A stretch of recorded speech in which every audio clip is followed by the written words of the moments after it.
पृयाले ऐं भरपासे में फुर जूं वारदातूं रोज़ जो मामूल बणिजी वियूं आहिनि। हथियारबंदनि मुख़्तलिफ़ हंधनि तां 3 ॼणनि खां रोक रक़म, मोबाइल फ़ोन ऐं ॿियूं सामान फुर करे विया, जॾहिं त हिंदू बिरादरी पारां एहतजाजी मुज़ाहिरो कयो वियो।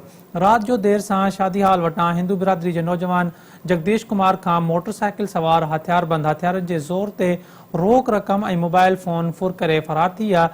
लाल मंदर मां हथियारबंद हथियारनि जे ज़ोर ते राजकुमार ऐं चमन लाल खे यरगमाल बणाए रोक रक़म ऐं ॿियो सामान फुरलुट करे विया आहिनि। इतला मिलण बाद पुलिस पहुची वाक़े जा तफ़सील मालूम करे वापसि मोटी वई।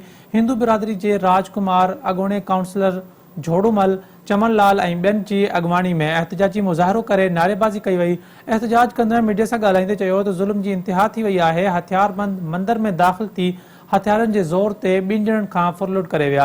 एहतजाज कंदड़ IG सिंध, DIG सखर ऐं SSP खैरपुर खां मुतालबो कयो त जवाबदारनि खे गिरफ़्तार करे फुरिथियल सामान वापसि कराए इंसाफ़ फराहम कयो वञे। ॿी सूरत में शहर में शटरबंद हड़ताल करे थाणे आॾो धरणो हयो वेंदो।